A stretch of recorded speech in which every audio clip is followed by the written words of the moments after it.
Hey, what's up, everybody? This is Charles Sabansi. I want to welcome you guys to another episode of the DREAMERSPRO show, where we cover everything from sports, hot topics, classic debates, entertainment, and we give you guys a fresh perspective on things and how we see them. And today we're going to be talking about them damn Clippers and James Harden. But before we even get into it, please make sure you like the video and subscribe to the channel. Also, if you want to follow me on Instagram, my name is Charles Tabansi. My handle is CTABANZ. If you want to follow DREAMERSPRO, the channel, same name as the channel, Instagram. And also, if you want today's full show, before it comes out, be sure to check out the DREAMERSPRO podcast. It's streaming for free on Apple Podcasts and Spotify. Now, I know some of you guys are like, what the hell happened to the whole studio? What the hell is going on? Okay, I'm currently in the UK, going to be here for a little bit. I'm actually going to be spending the holidays with some family and doing some other things. So this is kind of the first stage of the studio we're going to be setting up here. So just bear with us. But we're going to be gone. We're going to be here for a little bit. So don't worry, don't be alarmed. We're going to be back to our normal studio in a few months. Anyway, let me get into this topic here. So actually, while I was in transit, actually coming over here with my family, I knew that the Clippers were going to be playing a game. And prior to that point, I had made my positions 100% clear on where I stand with this Clippers team. In terms of the trade that they decided to go forward with, I thought that it was wrong-headed to begin with. I made it crystal clear that I didn't understand why the Clippers felt like they needed to go after James Harden. They already had a fully stacked team. The only question coming into this season for the Clippers was, were they going to remain healthy? That was really the only question mark. That was the only thing I was trying to understand, right? But for whatever reason, the Clippers, as usual, feel like they need to outsmart everyone. And in the process, they ended up outsmarting themselves. They went ahead and pulled the trigger to sign James Harden. And ever since he's been signed with the team, it's been nothing but total ineptitude. As a matter of fact, the Clippers have not won a single game since James Harden has arrived there. They have lost 5 in a row, and all 4 with him. And it seems like other people in media are beginning to sound the alarm bells. And one of those people, incidentally, is Stephen A. Smith. As you guys know, Stephen A. Smith has his own show, the Stephen A. Smith Show, and he took to his show to express his concerns and really raise the question, why did the Clippers go ahead and make this trade in the first place? So what we want to do is, we want to play exactly what Stephen A. Smith had to say about this trade that he describes on his channel as a disaster, and then we're going to come back and continue on with the show. Take a listen to what Stephen A. Smith had to say here. It's a bit odd. Los Angeles Clippers are not looking good. If anybody's going to figure it out, Ty Lue's figuring it out. But Ty Lue really needs to be figuring out a way to get the hell up out of L.A. The Phoenix Suns wanted him before they ever hired Frank Vogel, but the Clippers wouldn't let him out of his deal. And so as a result, he's got to stay there. And it's one of those situations where you're looking at James Harden and you're asking, how the hell is this going to work? Seriously, how the hell is this going to work? I mean, I'm just looking at the Los Angeles Clippers right now. James Harden needs the basketball. Russell Westbrook needs the basketball. And they're not even 2 of the primary scorers. That responsibility falls on the shoulders of Kawhi Leonard and Paul George. So you got 2 dudes who are your stars, who have to have the ball and deserve it. And the 40+ million they're getting a year mandates they get the damn ball. But the ball is in the hands of Russell Westbrook or James Harden.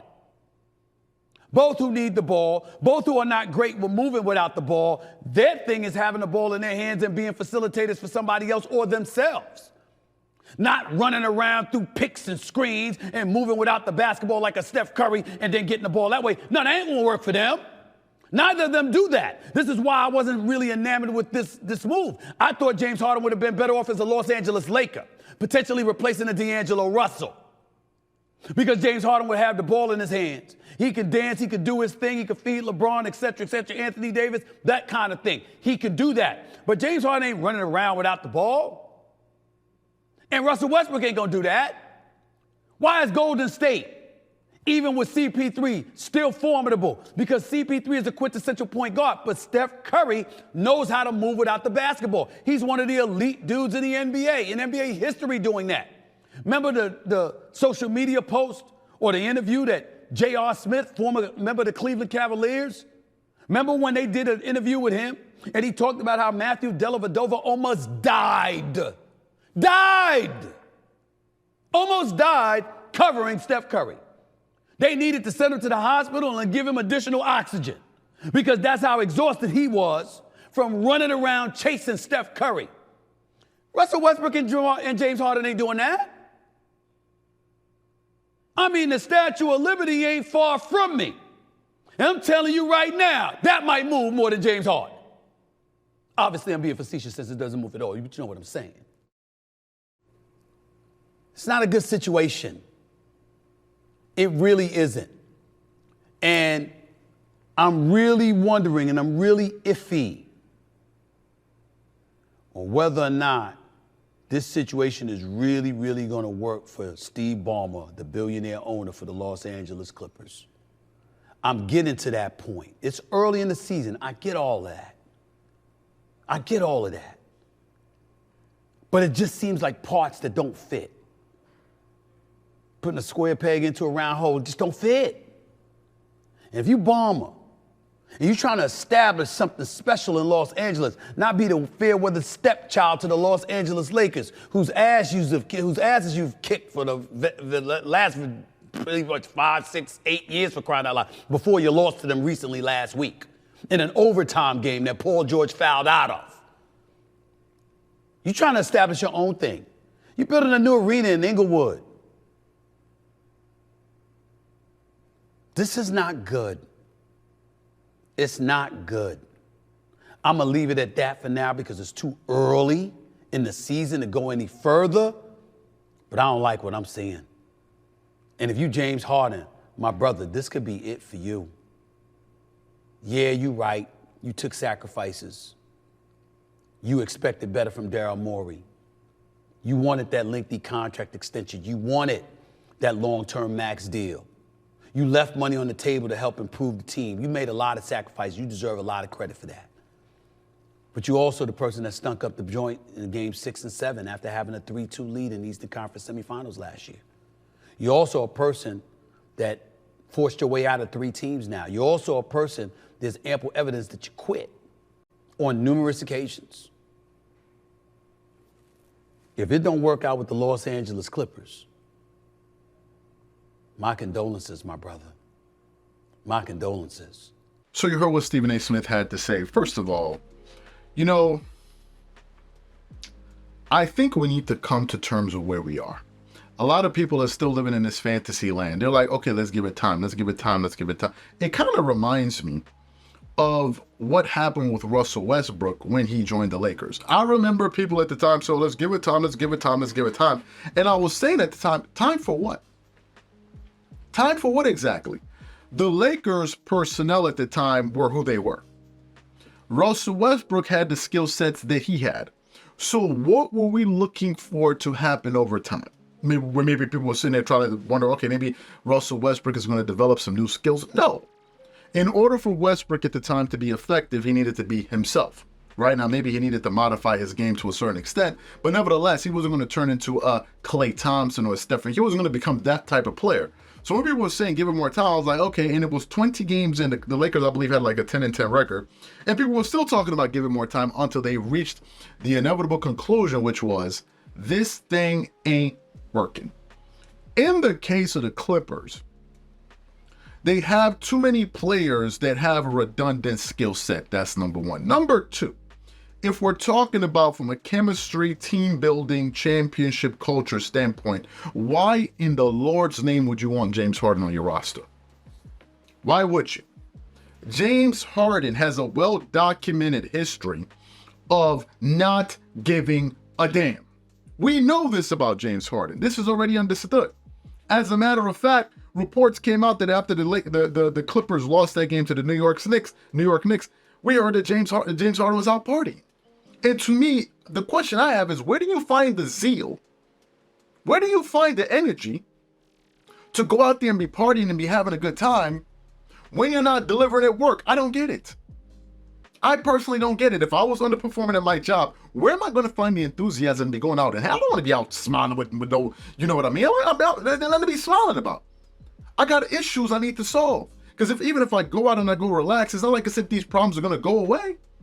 It's not like as if they're just going to disappear. But nevertheless, this is the guy that the Clippers decided that they needed to bring into the fold. And I don't understand.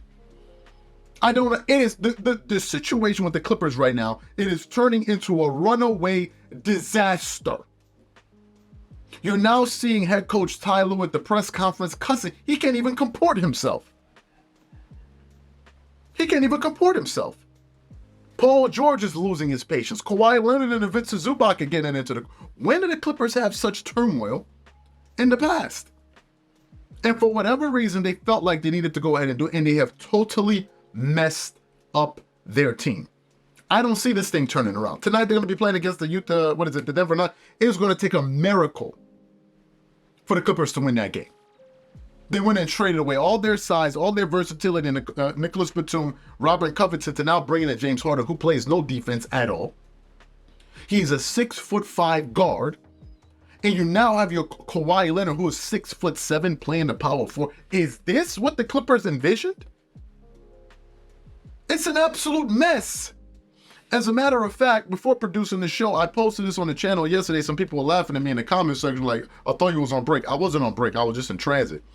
And I said, should the Clippers swallow their pride and trade James Harden? Out of the 14,000 people that have voted in the last 18 hours, if you haven't voted, go ahead and cast your vote. 84% is saying yes. The 16%, let me tell you who comprises the 16%. The 16% of the people still holding on for dear hope. And the other and part of that 16 is the people that want to continue to see the train wreck. It ain't gonna work. Y'all should have known that from Jump Street. And in terms of the Clippers management, only the Lord in heaven knows what they were pondering on when they thought about that. I don't understand. It's the Clipper way. Some people wondering, are you a bandwagon Clipper? I'm supporting nobody right now. I don't have to support this now. I don't have to. Some of y'all Clipper fans, y'all can do it. I'm not going to be annexed to this BS. This is a self-inflicted wound. So I hope the Clippers are happy. I hope they're happy. I hope this is what you wanted. You got James. Look at James. Does James Harden look like he's even bothered by it? Ty Lue, he looks like he can't be out of there fast enough. They have ruined their team. The only way out is they need to trade James Harden immediately. And now go back and try to get their team to where it was before. Because the Clippers already had a good team and they found a way to mess it up all on their own. I'm done. I expect another loss this night. I think it's going to be embarrassing unless a miracle happens. These are my thoughts. Whatever you guys think, please leave your thoughts and comments in the comment section. We catch you on the next show. Peace.